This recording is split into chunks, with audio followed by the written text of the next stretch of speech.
Thanks for staying with Morning Live. Now, tensions continue to rise in Mozambique after supporters of the main opposition candidate, Venancio Mondlane, took to the streets and clashed with police in Maputo yesterday. Now, this after the killing of Mondlane's lawyer, Elvino Dias, and party official Paulo Guambe at the weekend. Mondlane has rejected the provisional election results, showing that the country's ruling party, Frelimo, is leading in the country's October 9 national elections. The final election results are expected later this week. So to talk to us about these latest developments in Mozambique, we're joined virtually now by Advocate Sipho Mantula, researcher at the University of South Africa's Thabo Mbeki African School of Public and International Affairs. Advocate Mantula, thanks for your time. Welcome to Morning Live.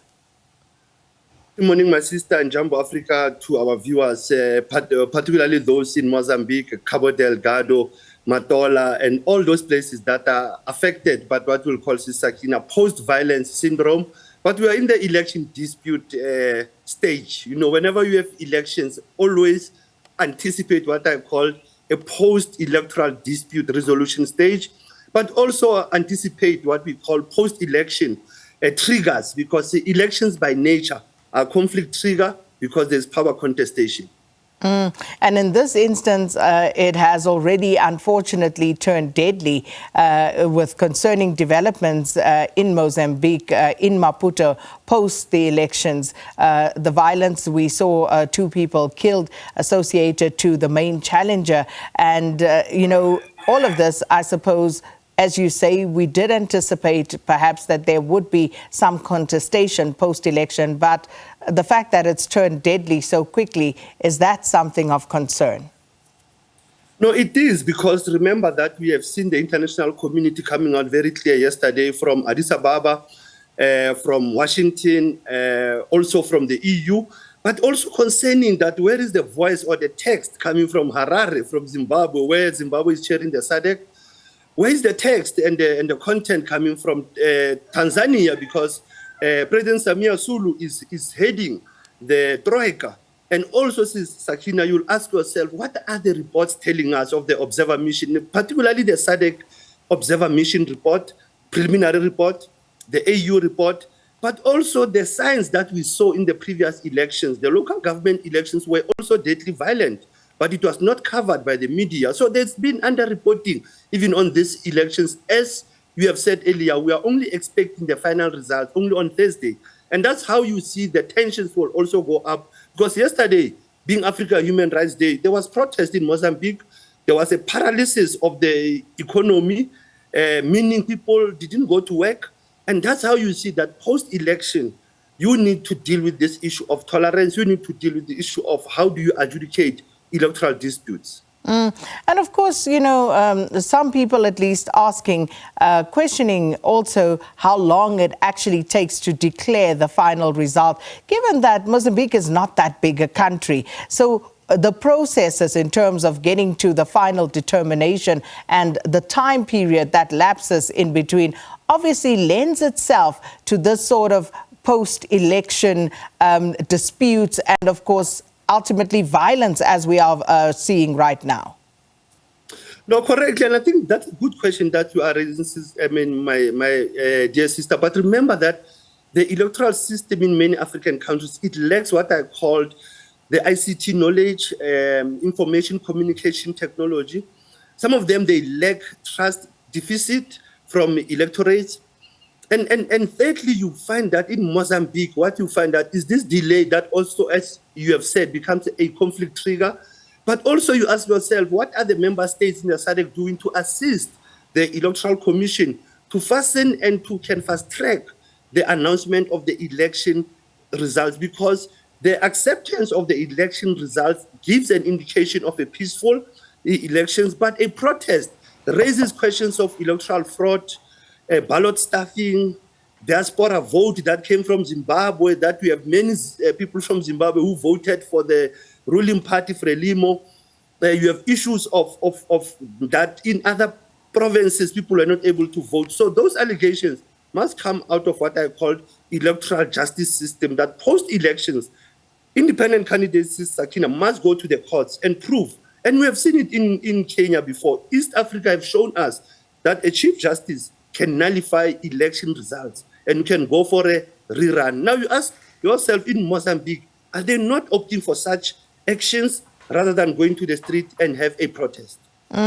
You touched earlier on Advocate Mantula on international observers and also some of the regional bodies, be it the African Union, the SADC, region, and how they have responded to what's happening in Mozambique. Some of the observers have raised concern about the credibility of the election. And if we are to follow through on that, where did it go wrong in your estimation? Where are those flashpoints where things are ultimately going to go wrong, given the current processes and the current electoral system in Mozambique? One will look at that. If I was on the field, Sakina, I will have a first-hand information, to be honest with you. But reading the text of our SADC Observer Mission preliminary report, they've indicated thumbs up, as if everything has went well. But you look at the EU, you look at the US reports, are indicating that there were challenges. They've not passed the standards of electoral transparency. And that's why we saw with the elections from Zimbabwe, that some of these election observer mission reports, they're always gathering dust somewhere. It will go to the SADC summit and it will be said that this is for no team. There's no implementation. There is no consequences that have been taken further. And as you are saying, the flashpoints becomes the issue of tallying and calculation of election results, and those who are not eligible to vote, they have voted, and the issues of intimidation, because when one could pick up the pre-election mood, was very clear that there will be some indication. There were some electoral fraud that happened prior to the 9th of October, but they were managed. But again, you have the Human Rights Commission in that country that should look at the issues now of political violence and killings that are going on. You need to look also at beefing up of their electoral commission, because I know their electoral commission, Human Rights Commission, they are least funded. They are even controlled by the state. So they are not independent. And the flashpoint also is the role of security. When is the election environment, security must always by means exercise maximum restraint, not to be being violent towards electorate. So that's how you can see that the flashing points are around security, intelligence reports, but also I think, Sakina, the move out of SADC mission in Mozambique was also one of the catastrophes. I don't think the SADC mission in Mozambique should have moved out, and we left Rwanda and we left South Korea now there having to deal with electoral security of Mozambique. And you speak of the role of police and security. Yesterday, police clashing with opposition party supporters on the streets of Maputo. And incidentally, this was on the spot where the main opposition leader's lawyer, Elvino Dias, and supporter Paulo Guambe were gunned down last week, over the weekend. Now, looking at that, you have Mondlane going to that point, speaking to his supporters, addressing them, and the police then coming out and a subsequent firing of tear gas and, consternation in that space. What does this say? And how does this bode for Mozambique moving forward beyond these elections? Very unfortunate, because remember that Mondlane since last week has been warning the state that there will be that protest yesterday. And at the same time, you look at the issue of political tolerance, the issue of guarantee of human rights, freedom of association for people to can protest, and Mozambique being a signatory to the African Charter on Human Rights.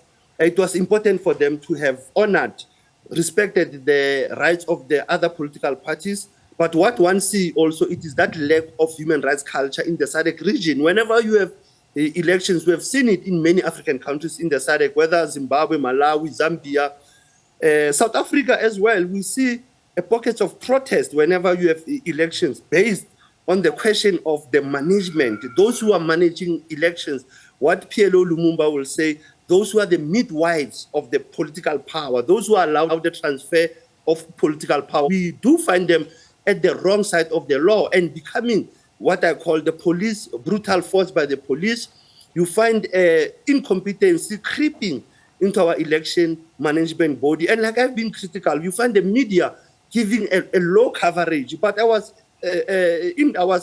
excited to see Channel Africa and SABC covering Mozambique during those elections. And that's how we need to also raise the role of media to expose those political crimes by using the power of media. And like I said yesterday, Sakina, it's very unfortunate that being Africa Human Rights Day, it means that the right to life was undermined by the police forces of Mozambique.